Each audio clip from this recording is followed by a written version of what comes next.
Hey guys, I'm May, and we are back with the Westport Independent. Let's do this. So today, we are going to be working for the government, promoting the Loyalist agenda. Oh, it hurts me so much to be going for the government. You know, I've never been a big fan of the Loyalist government, but the public culture bill is even worse than I expected. Don't blame it on the government, blame it on yellow journalism and the blatant lies that some newspapers post these days. There's nothing good about a misinformed public. Well, yeah, sure, but do you realize how much power the government will have over the media with this? I agree with Frank on this one. I can't see how the public culture bill would be beneficial for anyone but the government. Well, media outlets like ourselves have a scary amount of power over people's opinions. But on the other hand, I don't think that giving that power to the government is a great idea either.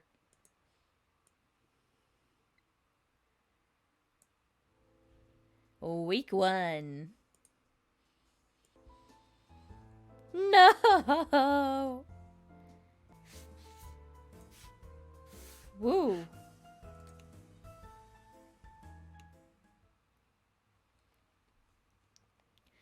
I'm real disappointed at our editor. Frank! No! Frank! Why is that? Criminalizing moral courage while officers violently act however they want? How could I not be? Oh, come on, you're gonna believe that crap about that guy being innocent? He was obviously a rebel supporter, attacking man of the law because he stopped the spread of rebel propaganda. Frank! No! Frank, I'm sorry! I'm doing this so you don't lose your job, buddy! Listen, guys, I'm trying to keep suspicion off of you. I'm trying to help. Let's see. Let's put Julie's on the front cover.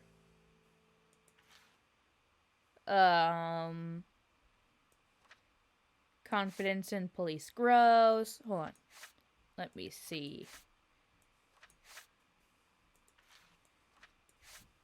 And then bomb.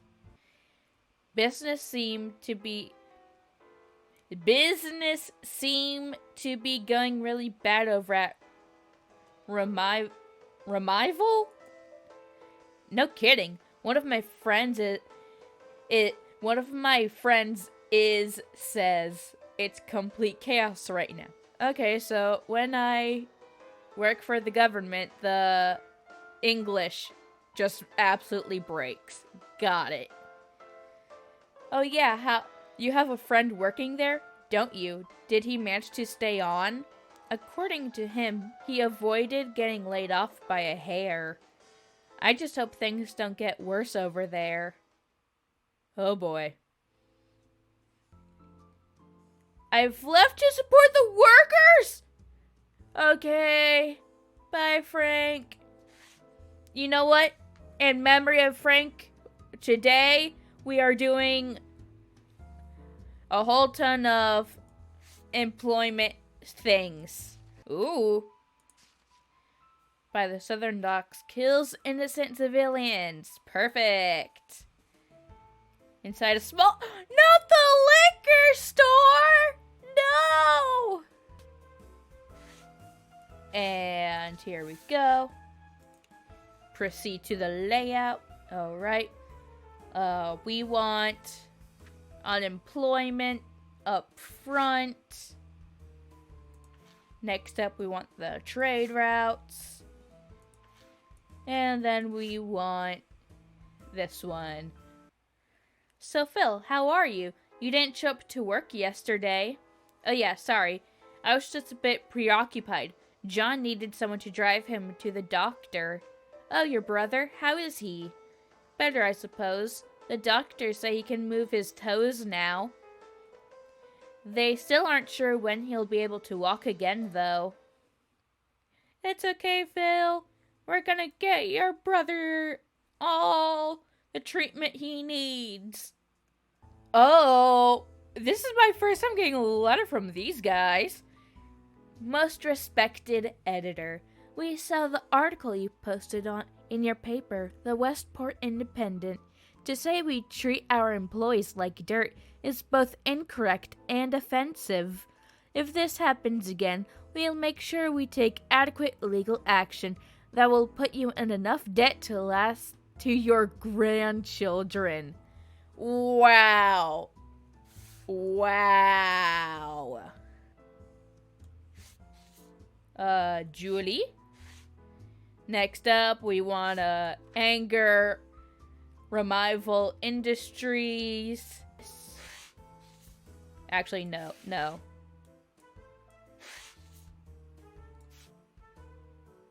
I'm forcing you to do it. I don't care. Proceed to the layout. Let's have the right front page. Actually, let's do President's Birthday front page. This, and then this. How do you plan on spending your day during the President's birthday? I don't really know. I don't really plan joining the celebration, so I guess I'll just stay at home. Me and my husband are taking my son to see the parade. I also plan on stopping by the parade. It's going to be held not too far from my apartment, after all. Week 5! Okay, I made it here last time. Okay. Let's proceed.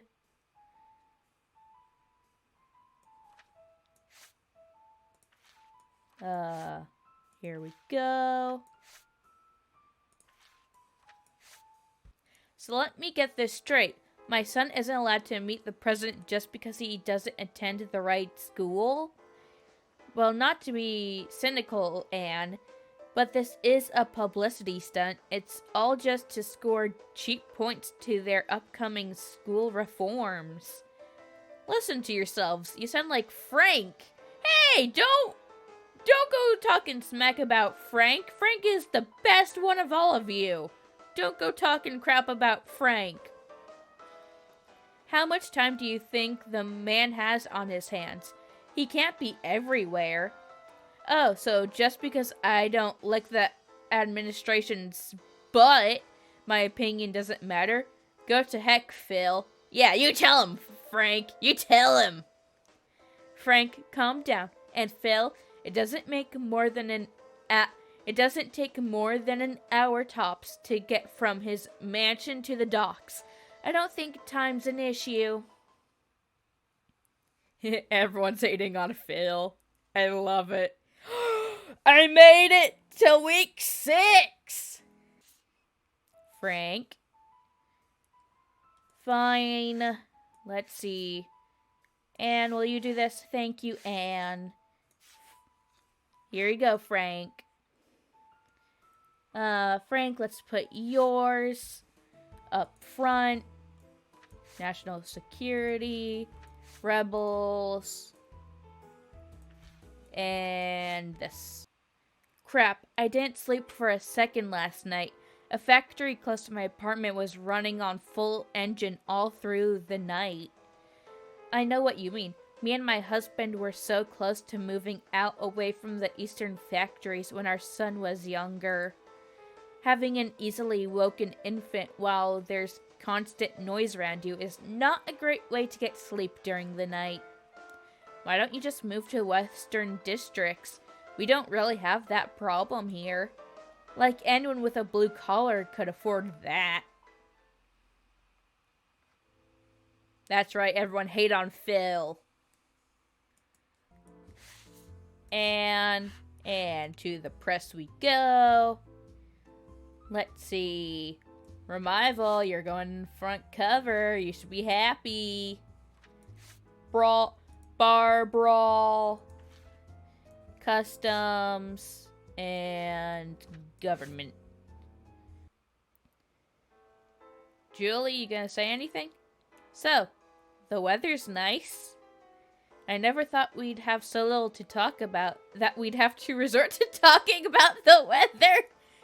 Well, it's been a slow news week. At least that means that there isn't anything crazy going on in Westport for once. At least not that we know of. Seeing how you just jinxed everything, I don't think it'll continue to be that way for long. Week 8. Let's have Frank do cartoonist. Let's have Phil do the law. And Julie. Okay, never mind. Julie is a wuss. Julie. Alright, everyone's happy. Let's do workers first. Let's do paper, cartoonist, bombing. I went to an interview yesterday. You did, Julie? They were looking for translators down at Western Publishing. Didn't seem to go too badly, and the pay's decent. Julie! You're already planning to leave? Why not?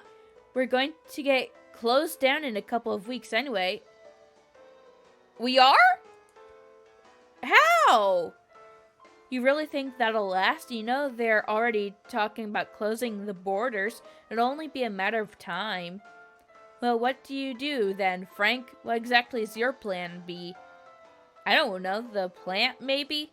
They're always looking for people, or maybe the docks wants the craps blown over? Truth be told, I never really thought it through. Always expected I'd stayed here. Yeah, me too, but a gal's gotta eat. Julie, you're leaving me? And here you go. Let's proceed. Let's do President Protects. Vile rags. Housing. And this one. So I'm a bit lost here.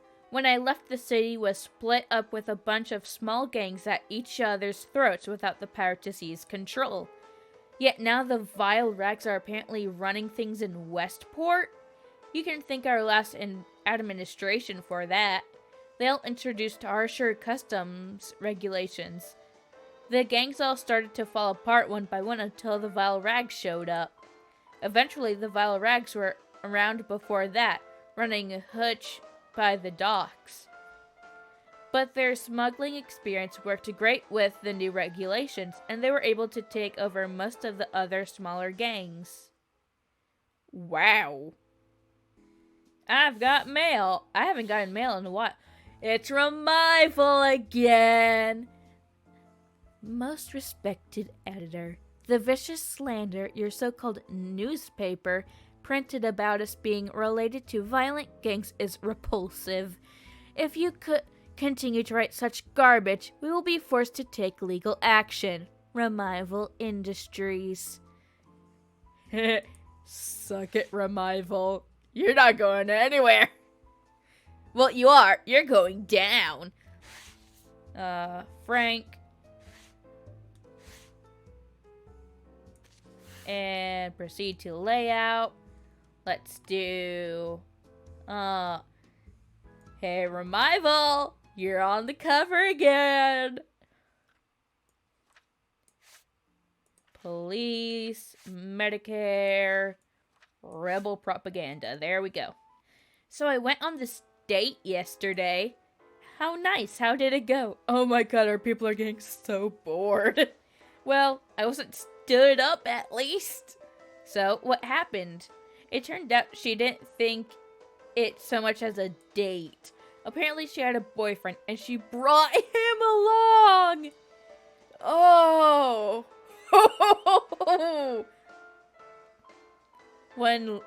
Oh boy. Oh boy, Phil. Our people are so bored. Yes. Fine.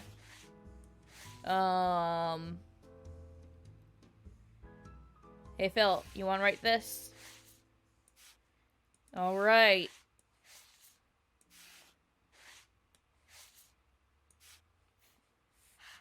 Julie, you are so sensitive. End of times. Let's see. Yeah, let's do end of times first. Veteran gathering. There we go. This president of ours is a real fine man, isn't he? Shut up, Phil. No one likes you. No, why would I be? He's a good man. Through and through. Why else would he pay respect our elders like he did earlier this week? You mean the elders who spent their youth killing anyone who wasn't us? Yeah, they seem like folks you should pay respect to. Oh, come on, it was war, and it's not like people didn't die on our side. Also, the Loyalist Party had nothing to do with that war, so why would you attack the president for that? Shut up, Phil. No one likes you. It's week 12! Woo! Oh, all the way to the Loyalist side. Oh, it hurts so much. And the government, trust me, that hurts even worse. Oh, it hurts. Oh. 16th of May, 1949. The day of the Public Culture Bill. I got an achievement. In the northern suburbs, the Loyalist Party is hosting a small outdoor celebration for the introduction of the Public Culture Bill. A big banner with the words, "For Propriety in the Media," hangs over a small stage set up for the event. So far, the celebration has consisted of a small speech from the president, followed by a local children's choir singing the national anthem. Outside the celebrations, Loyalist banners and flags fly high throughout the entire district. It's a symbol of... Oh, I got another achievement! It's a symbol of a unified people, with not a single disloyal citizen to be seen throughout the district. The western districts have always been supportive of the Loyalist government, but it's never been more evident than today. While a few rebel voices once rang through the district, they are now nothing but a faint memory, long gone from the minds of the people living here. The Loyalist government has clothed the walls of multiple buildings throughout the district with giant banners emblazoned with their emblem. I got another achievement! Yay! Throughout the district with giant banners emblazoned with their emblem. As one walks down the street, an eerie feeling of authority can be felt, ensuring the safety of both you and your neighbors. At the eastern factories, the day has been filled with searches and examinations. The Loyalist government has sent out countless police officers to inspect the industries with instructions to stop at nothing to exterminate the last of the rebels. Guards have been posted at every gate. Oh, I got another achievement! And have been instructed to do full strip searches on any workers they find suspicious. The government has also made sure that no one leaves without their permission and has set up multiple barricades along the eastern borders of the district. For the inhabitants of the southern docks, the Public Culture Bill is the least of their problems. Since early this morning, police raids have been going on all over the district. As the origin for many of Westport's anti-government groups, the Loyalists are making sure that even the smallest spark of rebellion is extinguished. Most people tried to lock themselves inside their homes, which led to police smashing windows, and breaking down doors, and even using smoke grenades to force potential perpetrators outside. Some reports even suggest that police have threatened to set entire apartment buildings on fire to get expected rebels out of hiding. While the city is as busy as ever, a small newspaper called the Westport Independent soldiers on. The paper has had its fair share of ups and downs lately, but no matter what hardships it faces, it just keeps on standing. While the current Westport Independent might show exemplary morals and loyalty, the road to propriety was not without complications. Like several of the local papers, there were certain individuals who showed a general lack of characters. Individuals whose difficulties with authority led to both violence and vandalism. Individuals whose misguided and deviant ideals poisoned the minds of those around them. Individuals whose selfish behavior undoubtedly posed a danger not only to themselves but to society as a whole. At the Westport Independent, this individual was named Frank! Frank, no! Naturally, like other local papers, people like Frank have been no! Frank! A shining example of press integrity and responsibility. But what matters is not those who have left. What matters are the dutiful ones remaining, who can do spirit delivers, whose can do spirit delivers truth and cultivation to the public. The paper has also suffered some blemishes on its otherwise spotless record. Months ago, one of these traitors, a journalist of questionable integrity named Julie, not only left the paper but also the country. Having studied abroad and been turned by foreign propaganda, authorities believe that she returned home with the intention of spreading subversive, disloyal slander. This is only reinforced by her recent actions overseas, spreading blatant lies about both her native city and country to the local press. The Westport Independent has taken great care to distance itself from this dangerous traitor, with several of its employees denying ever having anything to do with Julie. For an example of the staff's loyalty, one only needs to look. Ew, Phil!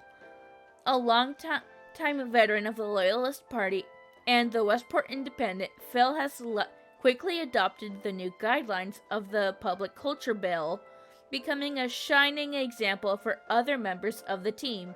Besides adhering to the journalistic standards, he has even aided the process in another way, helping to identify certain rogue elements within the publication.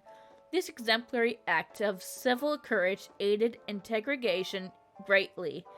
Why, as it stands right now, Phil is both an inspiration for the publication's new employees, and an embodiment of the spirit, who will undoubtedly go far indeed. But it's not just the male employees that stand out. Its female staff share the same inspiring qualities. For example, Anne, a working single mother of the role model for the spirit. As a proud citizen of the Eastern Factory District, she embodies the very spirit that drives her district clockwork efficiency, in comparison to less devoted female employees despite overtime pay cuts. No! I read too slowly! No! Frank! Frank, I'm sorry! Frank! Well, guys, that's gonna be it for the Westport Independent. I hope you guys enjoyed this. And... oh, Frank! Frank, you poor thing! Frank, you are my man! You are my main man, Frank! Oh, you poor thing! See you guys next time. Bye!